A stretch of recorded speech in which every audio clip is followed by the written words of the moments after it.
کوئی حرام چیز کرنے سے یعنی اس کو حرام کرنے سے کیا حقیقت میں یعنی کوئی چیز اپنے اوپر حرام کرنے سے کیا وہ حقیقت میں حرام ہو جائے گی؟ جب ہم کسی کو گفٹ دیتے ہیں تو کسی ناراضی کی وجہ سے اس سے کہہ دیتے ہیں کہ یہ چیز تم پر حرام ہے، یا اپنے کو ہی غصے میں کہہ دیتے ہیں کہ یہ چیز استعمال کرنا میرے لیے حرام ہے، یا کبھی اس طرح کہہ دیتے ہیں کہ تم سے بات کرنا حرام ہے یا تمہاری شکل دیکھنا حرام ہے۔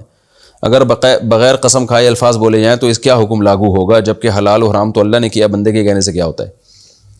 بندے کے کہنے سے قسم منعقد ہو جاتی ہے۔ اگر آپ نے کہہ دیا کہ یہ چیز مجھ پر حرام ہے تو قسم منعقد ہو گئی۔ اگر آپ وہ چیز کھائیں تو قسم توڑنی پڑے گی، اور قسم توڑ دینی چاہیے ایسے موقع پہ، کیونکہ نبی صلی اللہ علیہ وسلم سے اس طرح کے الفاظ ثابت ہیں تو اللہ نے آپ کو حکم دیا کہ آپ اپنی قسم کو توڑیں۔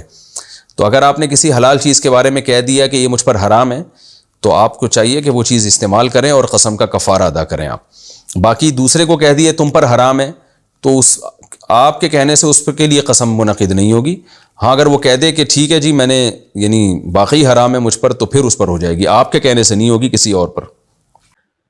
دیکھیں منہ بھر کے الٹی آئی نا فل سپیڈ کے ساتھ، جو روکنا ہی ممکن نہیں تھا آپ کے لیے، اتنی بھر کے، تو ایسی الٹی کو نگلنے سے روزہ ٹوٹ جاتا ہے۔ لیکن عام طور پہ جو ابکائیاں آ رہی ہوتی ہیں سحری کے بعد، لوگوں نے اتنا پھوڑا پھاڑا ہوتا ہے، افطاری میں اتنے پکوڑے پھوڑ دیے اور پھر سحری میں بھی دبا کے پھوڑ پھاڑ دیا، تو اس کے بعد تباہی آ جاتی ہے اور وہ ابکائیاں آتی ہیں، تو وہ تھوڑی بہت جو ابکائیاں آتی ہیں ان کو نگل لیا تو اس سے روزہ نہیں ٹوٹتا۔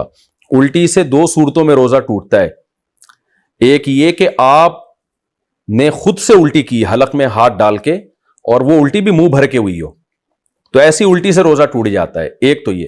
دوسرا یہ کہ الٹی آپ نے خود نہ کی ہو، ہوئی منہ بھر کے ہو لیکن آپ نے نگل لی اس کو، تو روزہ ٹوٹتا ہے۔ تو اگر خود ہوئی تو بھلے منہ بھر کے، یعنی اگر خود ہوئی اور نگلی نہیں تو بے شک منہ بھر کے بھی ہو تو روزہ نہیں ٹوٹتا، کیونکہ آپ نے نگلی نہیں ہے۔ اور اگر خود آپ نے ہاتھ ڈال کے الٹی کی مگر منہ بھر کے نہیں ہوئی وہ، تو بھی روزہ نہیں ٹوٹتا۔ تو دو ہی صورتیں بچی ہیں کہ ہاتھ ڈال کے منہ میں خود سے آپ نے الٹی کی ہو تو منہ بھر کے ہوئی ہو تو روزہ ٹوٹے گا، یا یہ کہ خود سے الٹی ہوئی ہو منہ بھر کے اور آپ نے نگل لی ہو تو روزہ ٹوٹے گا۔ باقی جتنی بھی الٹی کی صورتیں ان میں روزہ نہیں ٹوٹتا۔